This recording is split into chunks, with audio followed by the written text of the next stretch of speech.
जीत के बाद तो आप लोग जिताए सभी लोग, यहाँ से जितने भी हमारे देवतुल्य जनता है। तो 14 तारीख को हम लोगों का रिजल्ट आया, फिर हम लोगों को पार्टी से उसी दिन बुलाया गया। पार्टी से कुछ निर्देश मिला कि आप लोग चुनाव जीते तो आप लोग अपने अपने क्षेत्र में जिस उम्मीद से आप सबों को जनता भगवान ने मालिक ने आप लोगों को चुना, और एनडीए की जिस तरह से इस बार हमारे भागलपुर जिला में 7 सीट का चुनाव जो परिणाम रिजल्ट आया वो आज तक इतिहास में पहली बार हुआ। तो जो हमारे एनडीए के संगठन के जितने भी हमारे प्रभारी, हमारे राष्ट्रीय अध्यक्ष और हमारे सरकार के जितने भी वरिष्ठ नेतागण हैं, सबों का ये कहना हुआ कि आप लोग एक एक घर जा करके और उस भीड़ के सबसे एक अंतिम पीछे जो व्यक्ति है उनसे जाके मिलिए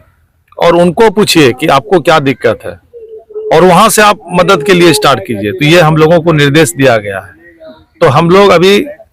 ओत नहीं हुआ, हम लोग का शपथ ग्रहण नहीं हुआ, तो हम लोग पटना आना जाना और सरकार की जो उनका शपथ ग्रहण था उस सब में हम लोग इन्वॉल्व हुए। और जो यहाँ कटाव का जो अभी हम देखिए, अभी तो चुनाव का परिणाम आया है और अभी हम लोग को जो जनता भगवान मालिक के द्वारा जो आशीर्वाद के रूप में एक एमएलए के रूप में आज हमें मौका मिला है सेवा करने के लिए। तो हमको यहाँ से हमारे जो बड़े भाई लोग हैं, हमारे प्रकाश भैया थे और मनोज भैया थे और बिलास भैया और भी जो हमारे बड़े गणमान्य व्यक्ति थे, उनके लाल बहादुर भैया थे, उनके द्वारा बताया गया कि इस तरह का एक सरकार की प्रोजेक्ट है जिसमें 5-6 राज्य मिल करके इस योजना को गंगा माँ का जो योजना जो ड्रीम प्रोजेक्ट है, इसमें शिप का पता चला कि शिप जो है हमारे अन्य राज्य से आएंगे और एक्सपोर्ट होंगे, लोगों को रोजगार मिलेगी यहाँ पर। तो सरकार की तो ड्रीम तो अच्छी है, प्रोजेक्ट अच्छी है, लेकिन कोई भी चीज़ जब प्रैक्टिकली होता है तब लोगों को उस पर आदमी काम कर पाते हैं। तो सरकार को लगा कि ये योजना से हमारे क्षेत्र में विकास होगा, लोगों को रोजगार मिलेगा और अन्य राज्य जब जुड़ेंगे तो हम लोगों का यहाँ आर्थिक स्थिति बढ़ेगी, तो लोगों को रोजगार का एक संसाधन मिलेगा, लोग उन्नति करेंगे, मजबूत होंगे, तो अपने बाल बच्चों को पढ़ा के आगे शिक्षा करके लोग आगे बढ़ेंगे। लेकिन अगर जब कोई समस्या आएगी तो उसके लिए सरकार मुस्तैदी से काम करेंगे और हम लोग सरकार के अभिष्ट अंग हैं। तो हम लोगों को यहाँ तक जितने भी परेशानियाँ होगी उस आवाज़ को हम लोग बुलंदी से अपने सरकार के पास रखेंगे। सड़क जाम किए थे तो हम लोगों को पता थी, इसलिए उस समय हम लोग पटना में थे, गांधी मैदान में उस समय कार्यक्रम चल रहा था हमारे आदरणीय मुख्यमंत्री हमारे नीतीश सर जी का। उस समय आप लोग सभी जान रहे थे कि उस समय कार्यक्रम में सभी जितने भी विधायक थे, सभी दल के लोग वहाँ पे प्रेजेंट थे। तो जहाँ तक हुआ हम लोग यहाँ पे अपने अधिकारी से, डीएम सर से, हमारे डीडीसी सर से, एसडीओ सर से, हमारे सीओ सर भी बहुत मदद किए यहाँ पर, वो आए, उनसे बात किए हम लोग भी। इन्हें प्रकार से हाँ नहीं होगा जो कि जनता के हित में नहीं होगा, तो उन सब चीज़ों पे विचार हो रही है और अभी सब लोग धीरे धीरे अस्थिर हो रहे हैं। ऐसे काम अभी स्थगित कर दिया गया है और अभी हम लोग अधिकारी से बात भी किए हैं, कुछ नया तरीका से हम लोग काम करेंगे जो कि कटाव भी नहीं हो और सरकार की जो ड्रीम प्रोजेक्ट है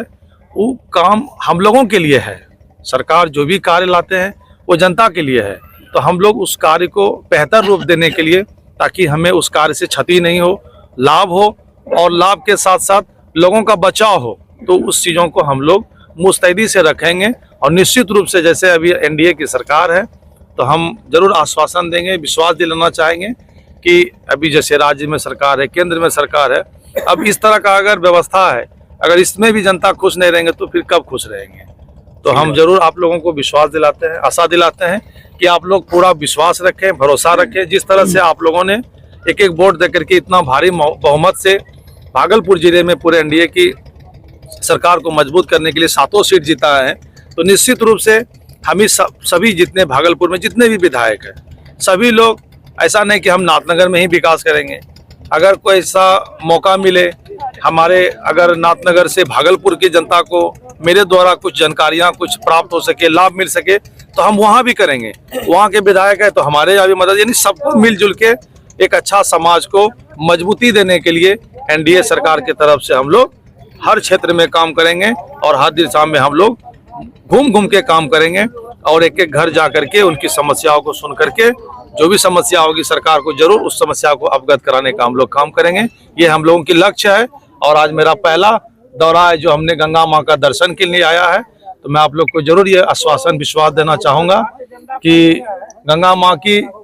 इस पवित्र धरती पर आज उपस्थित है। तो हम चाहेंगे कि माता से विनती करेंगे कि हम लोगों को इतना शक्ति, इतना बुद्धि दें, विवेक दें कि जिस तरह से हम लोग एक एक जनता के लिए आशीर्वाद लेने का काम किए, तो उसी तरह से हम लोग एक एक जनता के पास जा करके उनकी समस्याओं को